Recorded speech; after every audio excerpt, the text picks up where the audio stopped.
Good morning all guys. आज हम आपके सामने बहुत इंटरेस्टिंग वीडियो लेके पेश हुए हैं। आशा करते हैं कि आप हमारी वीडियो को पसंद करेंगे।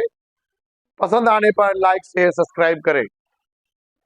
हमने जो थ्योरी के रूम में पढ़ा था मल्टीपल वेयर हाउस और लोकेशन, आज हम उसकी स्टेप बाय स्टेप आपको प्रैक्टिकल लेकर आए हैं।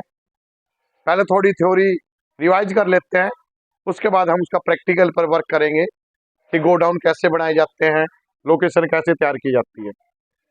अब मैं आपको थोड़ी थ्योरी के ऊपर चलते हैं कि a warehouse godown is a place where stock material are stored. मैंने कहा था जहां पर सामान वगैरह रखा जाए, स्टॉक वगैरह रखा जाए, उसको आप वेयर हाउस गोडाउन कहते हैं। और ये क्या होता है गोडाउन? इसके अंदर गोडाउन के अंदर आपको इसके अंदर गोडाउन में बनाने का मतलब ये होता है कि जब आवश्यकता से अधिक मात्रा में अगर फर्म के पास या कंपनी के पास सामान हो तो उन सामान को रखने के लिए गोडाउन बनाए जाते हैं। और गोडाउन आप एक से अधिक गोडाउन बना सकते हैं। और गोडाउन के अंदर आपका जो अकाउंटिंग और इन्वेंटरी ट्रांजैक्शन का काम होता है वो कौन कौन सा होता है? परचेज का, सेल्स का और स्टॉक जर्नल।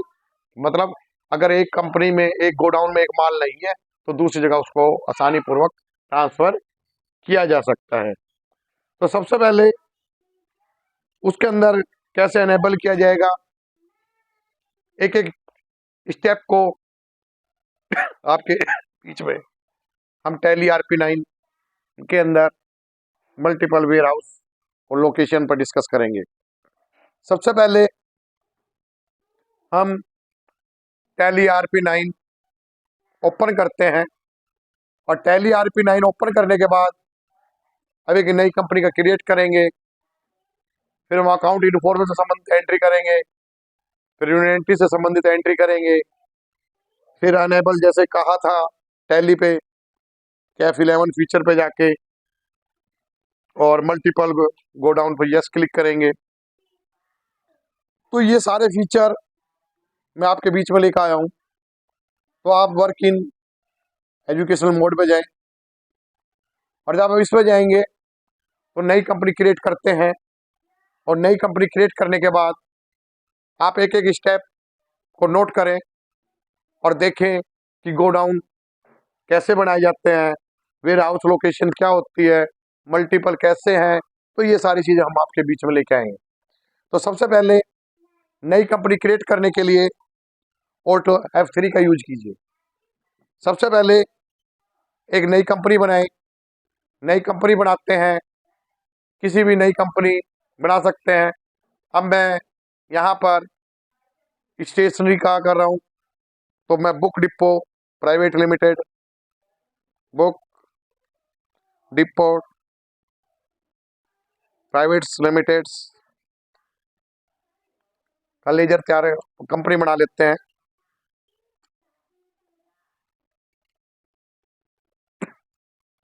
उसके पश्चात उसका एड्रेस वगैरह है तो आप डाल सकते हैं करनाल। उसके बाद इंडिया में है ये तो स्टेट आप हरियाणा एच करेंगे, एच रिलेटेड हाईलाइट हो जाएंगे। आप स्क्रीन पे देख रहे हो हरियाणा हिमाचल प्रदेश, तो हाईलाइट हो गया। पिन कोड जो भी है वो डाल दें वहाँ का, फ़ोन नंबर है जो डाल दें वहाँ, मोबाइल नंबर है वो डाल दें, फैक्स नंबर कुछ है तो डाल दें, ईमेल आईडी है तो डाल दें, वेबसाइट कोई बना रखी है वो डालें। और बिगिनिंग ईयर तो आपको पता ही है। और एंटर एंटर करते हुए हम एक नई कंपनी को स्टार्ट करते हैं। जब नई कंपनी की स्टार्ट हो जाएगी तो अकाउंटिंग इन्फॉर्मेशन पे केवल 4 ही लेजर तैयार होते हैं। कौन कौन से? एक परचेज का, एक सेल का, एक संडी डेटर का, एक संडी क्रेडिटर का। तो सबसे पहले अकाउंटिंग इन्फॉर्मेशन पे गए, लेजर पे गए और लेजर क्रिएट किया। अगर मैंने परचेज कुलदीप से किया तो सबसे पहले परचेज का लेजर तैयार करूंगा। परचेज, मैं यहाँ परचेज का लेजर बनाता हूँ, परचेज अकाउंट्स, यहाँ परचेज में डालता हूँ। परचेज में जैसे मैंने डाला तो हम क्या करेंगे, यहाँ पर नोट एप्लीकेबल लो, यहाँ पर कुछ नहीं करना आपको। अब परचेज के बाद आप कुलदीप का बनाएंगे, ये आपके लिए लेनदार हो गया संडी क्रेडिटर। तो संडी क्रेडिटर पे क्लिक करेंगे और ये आपका यहाँ पर नो संडी क्रेडिटर्स, कुछ एड्रेस वैड्रेस है तो लिख सकते हैं आप।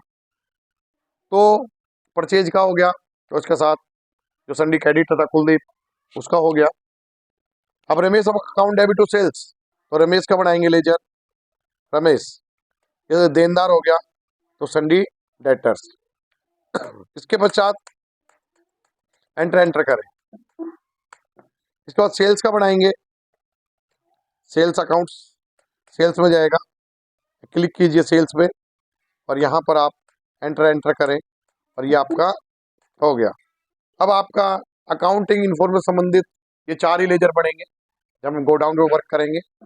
इससे बाहर आए और सबसे पहले इन्वेंटरी इन्फॉर्मेशन पे जाएं। अब आप स्क्रीन पर देख पा रहे हैं आपका यहाँ पर स्टॉक ग्रुप है, आइटम है, यूनिट मेजर्स है, वॉच टाइप है, कॉपी एलोकेशन और स्कैन क्वेट्स। अब इसमें जो ऑप्शन नहीं है वो हम कैसे लाएंगे? मैंने आपको बताया था कि F11 करने के बाद गोडाउन भी आते हैं और यहाँ स्टॉक कैटेगरी भी।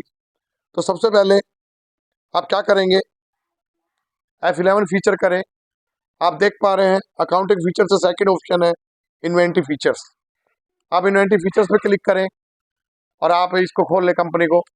तो आप यहाँ देख पा रहे हैं कि देखिए यहाँ पर मेंटेन मल्टीपल गोडाउन्स, इस पर यस क्लिक कीजिए और मैं मेंटेन स्टॉक कैटेगरी, इस पर यस क्लिक करें और सीधा और कुछ नहीं करना, आप यहाँ पर एंटर मारते रहें और आपका ये काम कंप्लीट।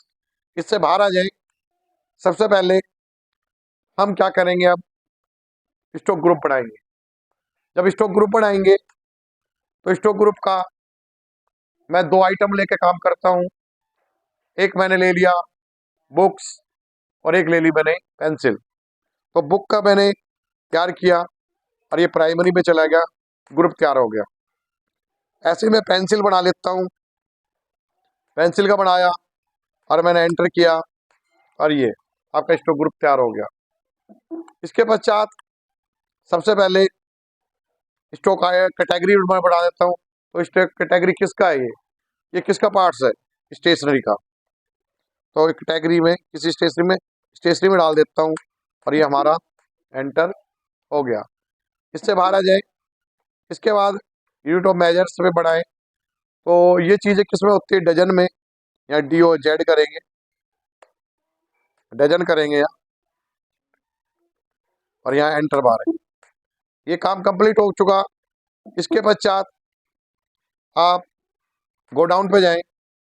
गोडाउन पे क्या करेंगे आप, मान लो 2 अलग है, एक बस स्टैंड पे बना दिया और एक आपने नई वाली बना दिया। तो बस स्टैंड्स, यहाँ मैंने बस स्टैंड्स यहाँ डाल दिया मैंने करनाल।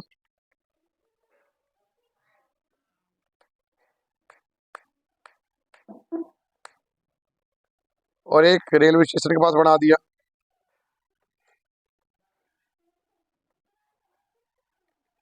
करनाल। और यहाँ मैंने एंटर मार दिया। 2 मेरे यहाँ गोडाउन तैयार हो गए। अब गोडाउन के बाद अब आपका काम कहाँ है, स्टॉक आइटम पे जाके। आप जब स्टॉक आइटम पे जाएंगे तो मैंने यहाँ लिया था बुक्स। अब मैंने बुक लिया, पार्ट नंबर आप जो भी डालें, 001 4 बार 0 डालना चाहते हैं डाल दें, एलाइज नंबर है। अब बुक है तो बुक के अंडर में जाएगी ये। तो आप कैटेगरी आपकी स्टेशनरी में आ गई, यहाँ DOZ आ गया, कुछ नहीं करना आपको, ये हो गया। इसी प्रकार पेंसिल हो गई, आपने यहाँ पर पार्ट यहाँ डाल सकते हो, 4 बार 02। यहाँ प्राइमरी में रहने दो, पेंसिल पेंसिल में आएगी और यहाँ पर स्टेशनरी हो गया और DOZ हो गया डजन और यहाँ पर एंटर। अब ये काम हमारा कंप्लीट हो गया। तो मैंने कहा था 3 एंट्री होती है इसमें, परचेज की, सेल की और स्टॉक जर्नल। तो हम सबसे पहले परचेज पर वर्क करते हैं। तो परचेज की एंट्री करने के लिए अकाउंटिंग इन्फॉर्मेशन वोचर पे गए और F9 किया। बिल पर जो संख्या है वो बिल पे यहाँ संख्या डालेंगे, जो डेट है वो डेट डालेंगे। अब मैंने परचेज किससे किया था, मैंने परचेज किया था कुलदीप से, तो मैंने कुलदीप किया यहाँ पर। यहाँ कुछ उसका एड्रेस वगैरह है तो आप लिख सकते हैं इसमें। इसके बाद यहाँ मैंने परचेज किया और मेरे पास आइटम थे बुक और पेंसिल। तो सबसे पहले मैंने बुक लिया और बुक लेने के बाद किस गोडाउन से, अब 2 गोडाउन बनाए, एक बस स्टैंड के पास, एक रेलवे स्टेशन के पास। तो मैंने एक गोडाउन मैंने बस स्टैंड के पास से लिया और मैं कितनी मात्रा परचेज करना चाहता हूँ, मैंने बुक परचेज करना चाहता हूँ 200 और जिसका रेट हो गया 175 रुपये के हिसाब से और एंटर किया। दूसरा मैंने ये खरीद लिया।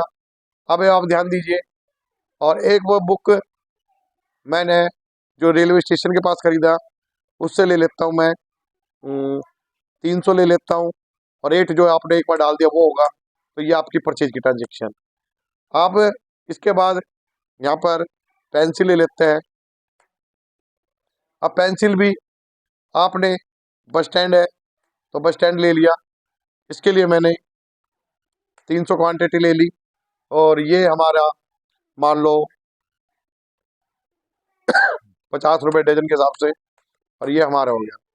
अब रेलवे स्टेशन वाले से ले लेते हैं। तो रेलवे स्टेशन में मैं इसकी 450 डजन ले लेता हूँ। रेट एक बार जो ले लिया वही आएगा।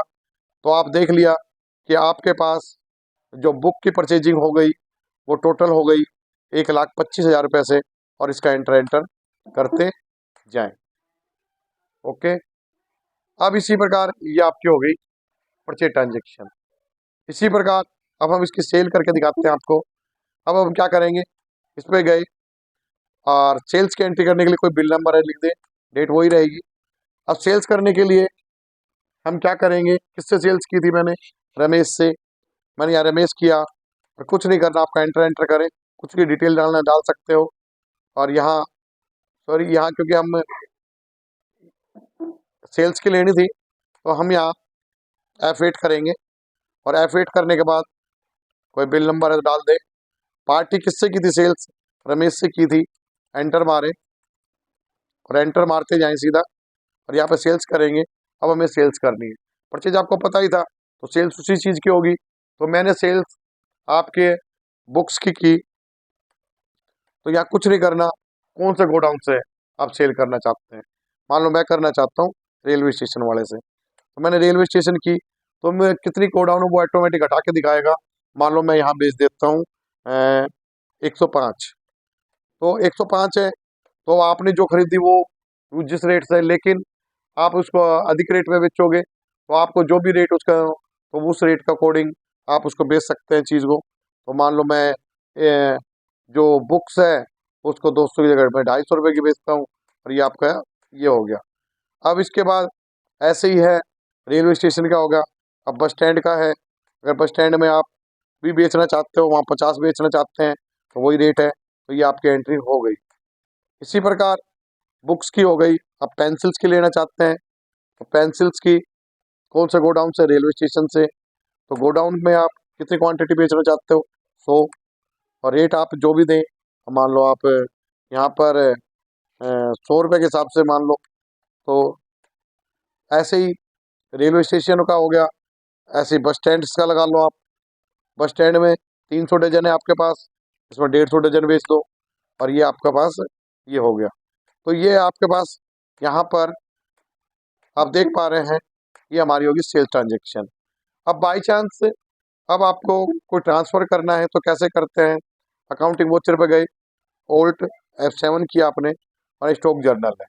अब आपके पास कोई चीज़ नहीं है, कोई आइटम, और दूसरे में ट्रांसफ़र करना है तो नेम ऑफ आइटम, जैसे कोई बुक हो गई, बुक आपके पास 345 है तो क्वांटिटी, कितनी क्वांटिटी आप उस पर भेजना चाहते हैं तो आप उस पर भेज सकते हैं। अब क्वांटिटी मान लो यहाँ पर मेरी, तो आप देख सकते हैं इसमें क्वांटिटी, तो इसमें हमारे पास है 150 है मान लो। तो क्वांटिटी बस स्टैंड करनाल से यहाँ में वो क्वांटिटी मान लो मैं ले लेता हूँ 70, तो 70 आ गई। अब आप देखिए, अब ये 70 हो गई। अब मैंने ये किससे ली, बस स्टैंड से ली, और अब मैंने बस स्टैंड अब मैंने भेजती कहाँ है, ये मैंने भेजनी है मान के चलो रेलवे स्टेशन वाले पे। तो इसमें कहते हैं कि आइटम, आप ये कोई कहते हैं कि आइटम सेलेक्ट करो क्या भेजना चाह रहे हो, तो मैं बुक्स ही भेज रहा हूँ। अब बुक्स की भेजा तो कितनी क्वांटिटी, तो मैं ये क्वांटिटी 70, अब क्वांटिटी है तो अगर कितनी क्वांटिटी, मैं यहाँ 80 भेज देता हूँ। ठीक है जी। अब आप देख सकते हैं आपके पास 70 थी और यहाँ पर हमने क्वांटिटी ली और हमने क्या करा, 80 को भेज दी। अब आपको ये सारी डिटेल देख सकते हैं आप जाकर कि आप स्टॉक समरी पे जाएं, और स्टॉक समरी पे जब जाएंगे तो आप देख सकते हैं इसके अंदर कि आप देखिए बुक का है क्वांटिटी आपके पास 580 आपके पास थी, और वैल्यू थी 1,01,500, और आपने आउट बेच 225 दी 51,000 की, तो 325 क्लोजिंग बैलेंस में 355 डजन बच गए, और क्लोजिंग अमाउंट भी शो कर रहा है 62,125। इसी प्रकार आप इसमें पेंसिल की भी देख सकते हैं। पेंसिल की देखिए आपका इसमें इनवार्ड्स 750 डजन था 37,500, और आपने 250 बेच दी 25,000 रुपये के हिसाब से, तो क्लोजिंग में 500 डजन बच गई आपकी, 750 में 250 गई और 25,000 रुपये इसका बैलेंस। अब आप एक एक गोडाउन के अकॉर्डिंग देखना चाहते हैं तो आप क्या करेंगे, डिस्प्ले पे जाएं, और डिस्प्ले पे जाकर आप किस पे जाएंगे, स्टेटमेंट ऑफ इन्वेंट्री पे जाएं, और आप देख पा रहे हैं सबसे ऊपर गोडाउन्स। अब गोडाउन्स पे क्लिक करें। अब मेन लोकेशन तो अपना आप ही तैयार हो जाता है जब उस पर क्लिक करते हैं। तो अब हमारे पास बस स्टैंड करनाल और रेलवे स्टेशन करनाल, तो ये मल्टीपल है, मतलब एक से अधिक। तो आप ये बस स्टैंड करनाल पर देखेंगे कितना आया कितना गया, तो आप उसको गोडाउन वाइज आप उसको देख पाएंगे। तो आप देखें गोडाउन पर कि बुक और पेंसिल, तो ये आपका इधर ध्यान दीजिए, आपका गोडाउन के हिसाब से देख पा रहे हैं। इनवार्ड्स में 200 डजन 280 डजन थे 49,000 रुपये के हिसाब से, 120 आपने बेच दिए 24,750 के हिसाब से, और आपके पास 160 डजन बच गए और 28,000 रुपये। ये आपका गोडाउन वाइज, अब गोडाउन वाइज आप इसको एंट्री को देख पा रहे हैं, जो उसने कहा था मल्टीपल गोडाउन। तो एक गोडाउन तो ये हो गया। और ऐसे ही आप पेंसिल का देख पाएंगे, पेंसिल का भी देखो आप, इनवार्ड 300 है 15,000 ये हो गए, और 150 आपका आपने बेच दिया 15,000, इसकी वैल्यू बच गई, और 150 आपका क्लोजिंग बैलेंस में बच गए डजन में। तो ये आपका क्या था कि स्टोर आपका गोडाउन वाइज। ऐसे ही आप रेलवे स्टेशन वाले पे देख सकते हैं, तो रेलवे स्टेशन वाले पे आप जब क्लिक करेंगे तो आप देखिए कि आपका 300 डजन थे, वैल्यू आपकी थी 52,500, और आपने सेल करी 105 डजन 26,250, तो 195 डजन बच गए 34,125। इसी प्रकार आप पेंसिल का देख सकते हैं। आप देखिए पेंसिल का भी आपका 450 डजन थे, और वैल्यू थी आपके पास 22,500, और क्वांटिटी आपकी 100 डजन हमने सेल करी 10,000 की, 350 डजन बच गया 17,500। तो मैंने आपको जो थ्योरी में कहा था कि F11, अब मैं आपको दोबारा दिखाता हूँ कि जब हम मल्टीपल गोडाउन हम अनेबल कैसे करते हैं। तो आपको मैंने बताया था शुरू में जाकर आप F12 करें, जब F12 करेंगे तो इन्वेंटरी फीचर पे जाते हैं, और जैसे इन्वेंटरी फीचर पे जाएंगे तो आपका ऑप्शन देख पा रहे हैं कि स्टोरेज एंड क्लासिफिकेशन में maintain multiple godown yes, stock category yes. ये पॉइंट क्लियर हो गया। उसके बाद था मैंने आपको कहा था कैसे गोडाउन क्रिएट कैसे करने हैं। तो गोडाउन कैसे क्रिएट करने हैं वो आप देखिए। गोडाउन करने के लिए जब गोडाउन ऑप्शन वहाँ आ जाएगा तो आपका यहाँ इन्वेंटरी इन्फॉर्मेशन पे गए, और उसके बाद क्या किया हमने कि उसके बाद हम गोडाउन पे गए, और गोडाउन पे फिर क्रिएट पे गए, और ऐसे करके हम गोडाउन तैयार हो जाएगा। उसके बाद था कि गोडाउन समरी हम कैसे देखें। तो समरी के लिए हमने क्या था कि हम सबसे पहले गेटवे ऑफ टैली पे थे, और हम किस पे जाएंगे, डिस्प्ले पे जाएंगे। डिस्प्ले पे किसके जाओगे, डिस्प्ले के बाद आप जाओगे inventory info statement of inventory पे। तो ऐसे आप स्टेटमेंट ऑफ इन्वेंट्री पे गए, फिर आप गोडाउन पे गए, और आप ये स्क्रीन पर देख पा रहे हैं। तो और आप पूरी लिस्ट का जितने भी आप गोडाउन है, एक से अधिक गोडाउन आप इसमें आसानी पूर्वक इसमें बना सकते हैं। तो ये जो मेन लोकेशन है जब उसको क्लिक करेंगे तो ये ऑटोमेटिक आपका तैयार हो जाता है। तो हमने जो मल्टीपल वेयर हाउस लोकेशन पढ़ा था उसका मेन पर्पज यही होता है कि जब आवश्यकता से अधिक सामान हो तो उसको रखने के लिए हम अलग अलग जगह पर एक लोकेशन या वेयर हाउस बना लेते हैं, और जिसमें सामान रखते हैं। और जब अगर ना हो तो उसके अंदर हम एक से जगह दूसरी जगह ट्रांसफर कर सकते हैं Alt F7 से, तो मैंने आपको कहा था 3 एंट्री हो सकती है इसके, कि एक तो आपकी परचेज की मैंने आपको करके दिखाई, एक सेल्स की और एक स्टॉक जर्नल की। अब आपको ये पूरी वीडियो के अंदर जो मेन चीज़ थी ये थी कि गोडाउन होते कैसे हैं, वो क्रिएट कैसे होते हैं। तो मैंने आपको अच्छी तरह समझाया कि F11 फीचर यूज करके मल्टीपल गोडाउन पे यस क्लिक कर दीजिए, गेटवे ऑफ टैली पे जाके इन्वेंट्री इन्फॉर्मेशन पे जाके गोडाउन पे जाके उसको क्रिएट कर दीजिए, और जब बढ़ जाए तो उसकी पूरी डिटेल देखने के लिए गेटवे ऑफ टैली पे जाके डिस्प्ले पे जाकर और स्टेटमेंट ऑफ इन्वेंट्री पे जाकर गोडाउन पे जाकर, और एक एक गोडाउन जैसे मैं आपको बता रहा हूँ कि bus stand Karnal railway station पर जहाँ से जो आपने किया है, कितने इनवार्ड हुआ, कितना आउट हुआ, किस हिसाब से खरीदा, कितना बेचा, क्या क्लोजिंग बैलेंस है, सारा परफॉर्म आपको यहाँ पर दिखाएगा। अब ये सारी आज जब मैंने आपको जो वीडियो करवाई, जो समझाई, उस वीडियो का मेन फंडा है कि आपको अच्छी प्रकार से मल्टीपल वेयरहाउस और लोकेशन के बारे में अच्छी तरह आपको समझ आया होगा। आशा करता हूँ कि आपको बहुत अच्छी प्रकार समझ आई होगी, और समझ न आने पर मैं चाहूँगा कि आप मेरी वीडियो को थोड़ा लाइक करें, शेयर करें, सब्सक्राइब करें और मेरी वीडियो को सराहते रहें, और ऐसे ही आप लोगों से स्नेह प्यार मिलता रहे। और ये मैं आपको एक दिन थ्योरी एक दिन प्रैक्टिकल के लेकर आपके बीच में अच्छे अच्छे वीडियो स्टेप बाय स्टेप लेके आता रहूँगा। जय हिंद, जय भारत।